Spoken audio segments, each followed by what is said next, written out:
Governor Brad Little, and also Raul Labrador, that anything that we needed, that they would absolutely respond.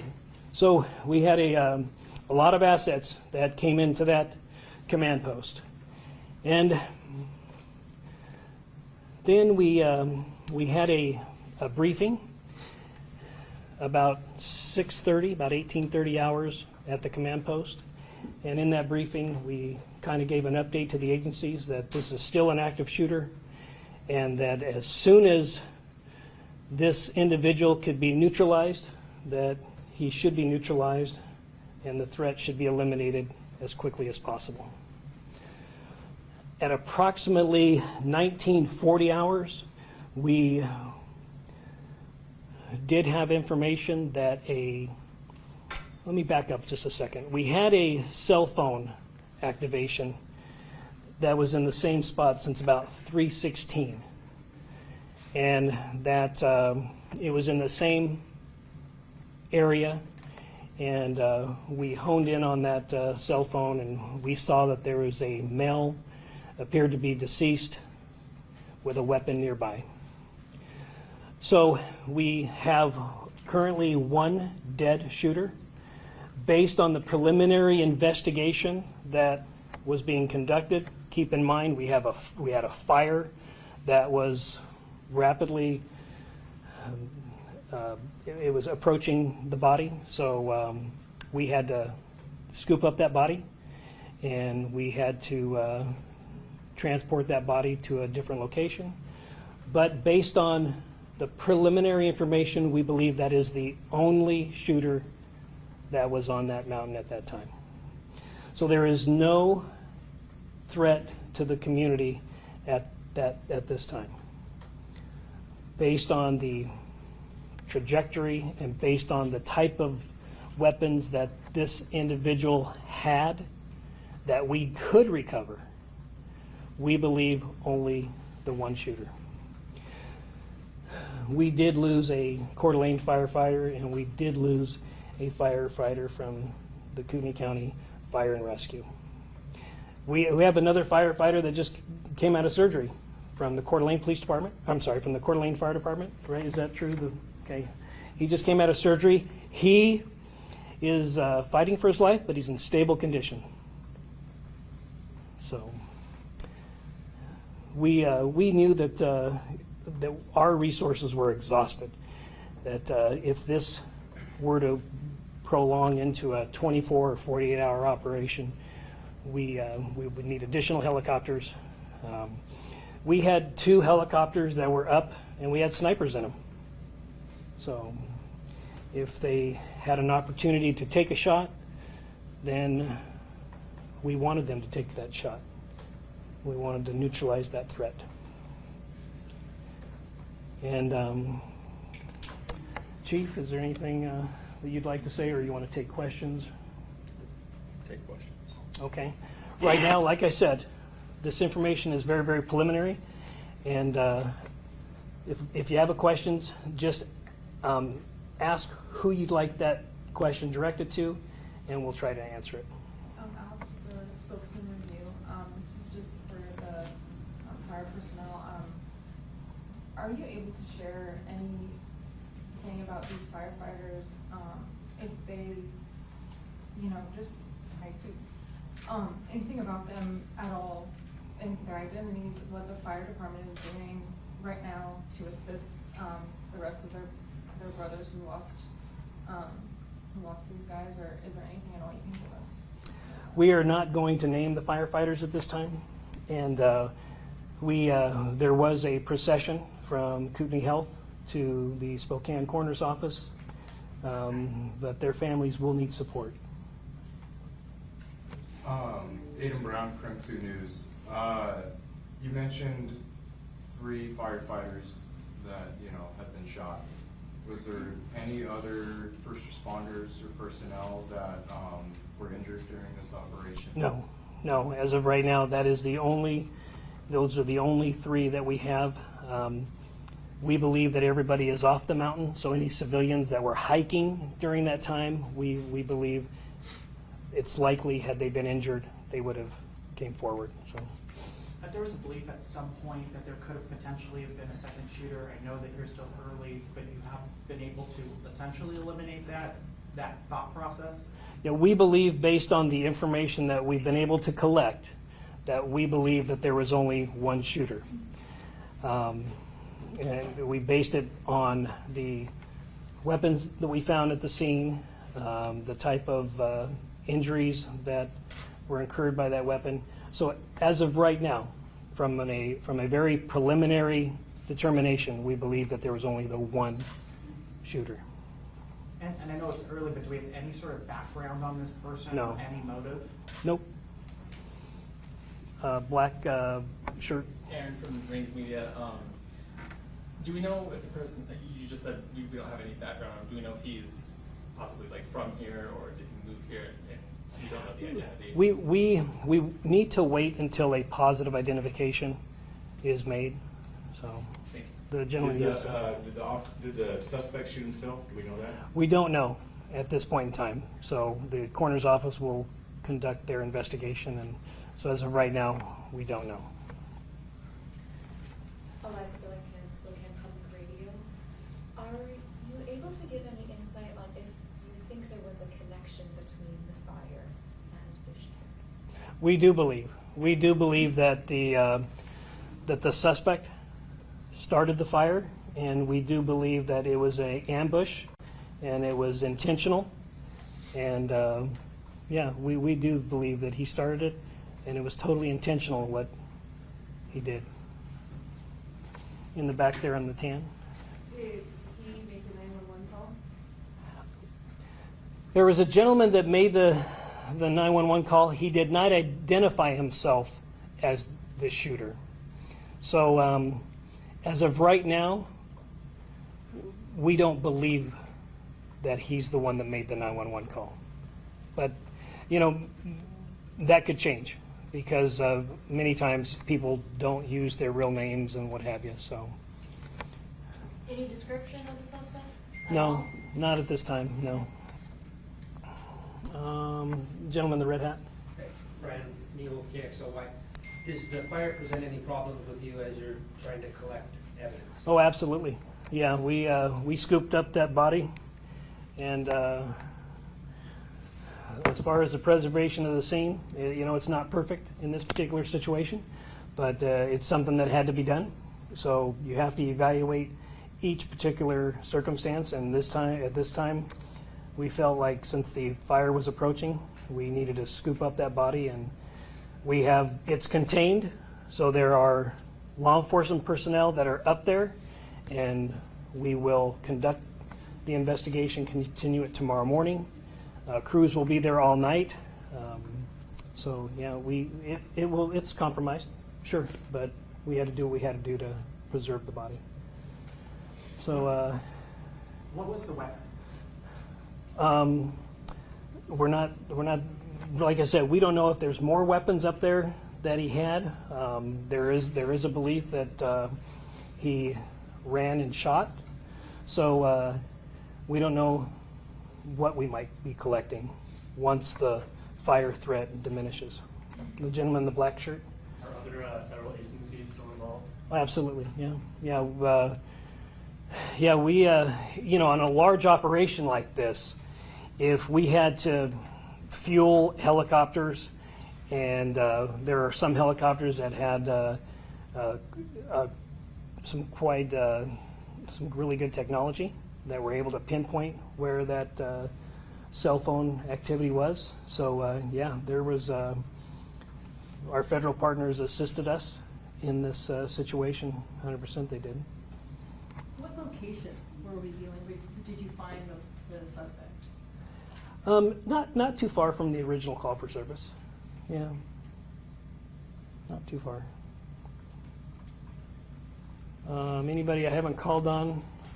All right, gentleman in the black shirt. You said you picked up the cell phone signal around 3:16, I think? Yes. How long was it between that signal that you got and you were able to recover the body? It's about an hour and a half. Okay. Yeah. So maybe around 5-ish. Right. So you did say there was a gun found, a weapon, correct? Correct. What kind was that? We're not releasing that right now, just because we had to scoop everything up so quickly. We could not preserve the scene like traditionally we would like to.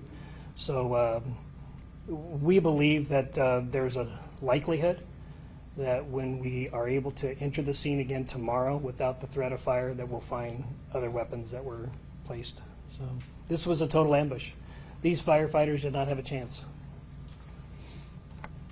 Sheriff Garrett, with the spokesman review, can you just describe the terrain and how difficult it was, or maybe how simple it was to access that area? You know, when you have an environment where you don't know where the bullets are coming from because of the trees and the shrubbery and what have you, it is daunting for police officers, let alone firefighters who are there just to put out the fire.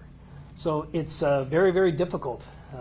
Very difficult for drones or helicopters to see any individuals up there. So this was a total ambush, taken by surprise, and yeah, it's unfortunate. So. Sheriff, Yes. firefighters deal with ambush, I mean, police deal with ambush all the time, but firefighters, are they trained in that type of situation? No, this is something that we don't train for. It's not something we expect. It's not something our firefighters should have to deal with. In this situation, they were called to a grass fire, which is already something that we're very heightened and are anxious about this time of year. And they were doing everything the way that they were supposed to do it. Can we get an update on the fire? Do you have any sort of acreage or containment information? It's about 20 acres, but unfortunately, you know, we weren't able to put any resources on it because of the gunfire exchange. So, ma'am in the white there. Sheriff Norris, Reading with Crime 2. This is the week of 4th of July. First responders are already on defense with, you know, this coming week. Just emotionally tell me how it feels to have something happen like this, especially with, you know, such important authorities that are super important for a week like this too. Yeah, I haven't. It hasn't sunk in yet. I mean, this is a situation where I don't even think a lot of us in this room has processed this. So, yeah, this community supports firefighters and law enforcement. Any structures lost? in the fire? Nope, not at this time. No. Is there any specific information about the actual location of where the shooter was at? Like, is there like, I don't want to say like an address, but like maybe like coordinates or anything like that? We might be able to get that for you later, but I don't have that information now. I'll call you. Yeah. You know, I would like to say something. There was some information that was broadcasted on social media, and it's very, very important. You know, these firefighters or police officers, in some cases, have family, and for some of this information to have been broadcasted, I hope we can ask with our social media and our First Amendment auditors and our civilian journalists to take in consideration what you're putting out there on the social media, because it could be devastating for I mean, it's devastating when somebody knocks at your door to tell you something like this, but to hear about it on social media, I'm just asking for people to be considerate in the most significant of injuries and times. So, yeah. Federal apparatus, I'm wondering what the White House has committed to, and the FBI and Homeland Security. Well, we had helicopters and personnel on the ground probably within the hour. Also, in follow-up to that, this is obviously going to hit our community incredibly hard. It already has. I know, again, it's early. What can we do for the families? Will there be a memorial fund set up? Will there be some sort of way that we can, as a community, come together to support them? Because this is a devastating loss, and people want to put that emotion somewhere. Yeah, you know, we're grieving as an organization, and I can speak for Coeur d'Alene Fire. as well. So a lot of those steps have not been completely brought to fruition, especially with it being a weekend. We know that the Red and Blue Foundation and Anchored Coffee has already offered to do a lot of the donation collection, and we appreciate them. They've been a great supporter of law enforcement and fire, and they'll continue to be a good partner for us. So that's where I would initially encourage people to seek to provide some support for the families. Can you say what I'd like to add, department is doing? until a press release comes out by these two agencies, do not give money to a entity that says they're representing these people.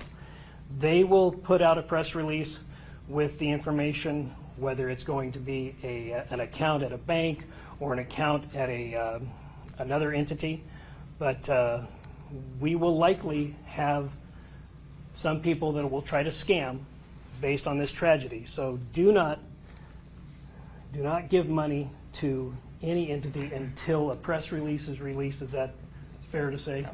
On where exactly to give this money. Can you say, sorry, what you're doing for your firefighters right now, just because I know this is. I would say it's very early on. They're just processing this right now. So, I mean, they're in shock. So is that a fair statement?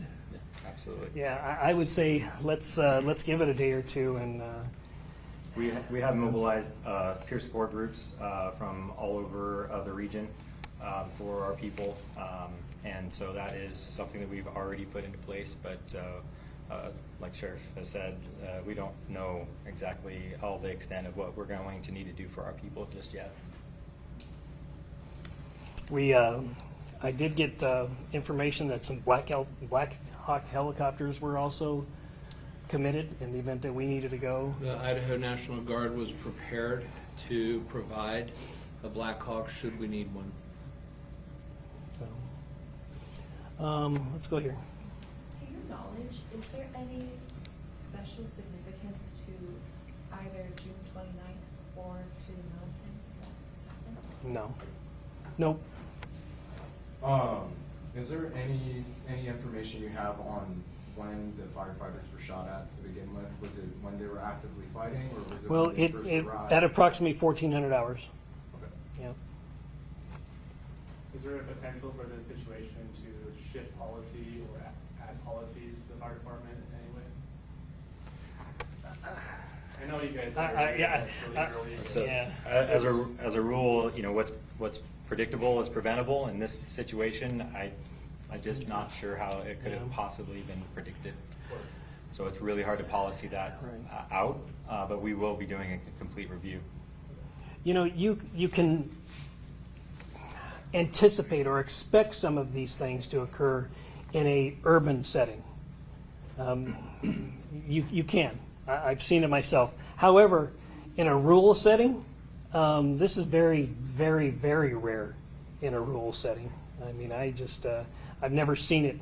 Seen it many times in an urban setting. I have not seen it in a rural setting. Yes, sir. Well, you got the last question. Lucky you. How involved were the firefighters in battling this blaze when they arrived there? Was it pretty immediate that these shots rang out, or were they dousing it with water? Do you know what time they arrived on scene? Yeah. My understanding is that they were doing a reconnaissance on the fire initially, and that there actually was not any active firefighting at that point. So it was right early on in the incident. And there was only one fire.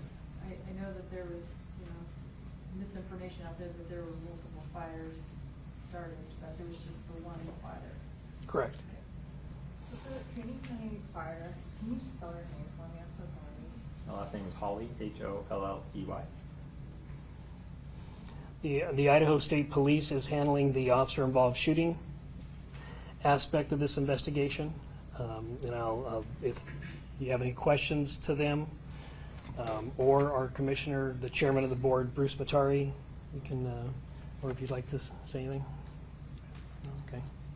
I'll say something here because there's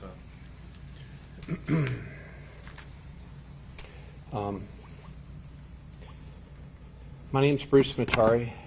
I am the chairman of the board of the county commissioners in Kootenai County. First, I want to extend my most sincerest condolences to the loved ones of the firemen we lost today, and give my prayers to those injured and fighting for their lives. What happened was senseless and tragic beyond words. I also want to highlight the incredible rapid response from Sheriff Norris and his office, and how they rallied quickly with surrounding law enforcement agencies at the local, state, and federal level, and that includes outside the state in Washington. They quickly contained the suspect and prevented him from further harm to others. The response was phenomenal. June 29, 2025 is a day that we will not forget in this community. It is the day evil showed its face, and we lost two outstanding professionals of the highest quality. And I cannot fathom why anyone would commit such a heinous act.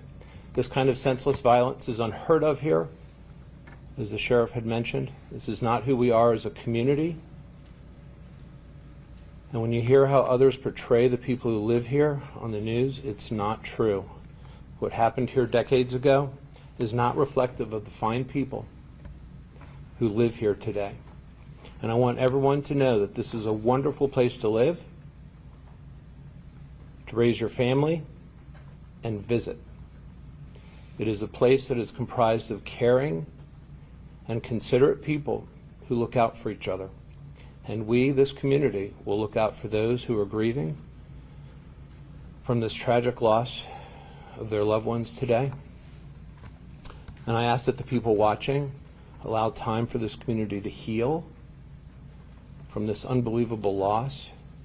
And that I also want to thank the fact that, the resources are here and that they've been made available at the state level to support our local law enforcement and even at the federal level. It was an outstanding response, and Sheriff Norris and his office deserve all the credit for that. So thank you.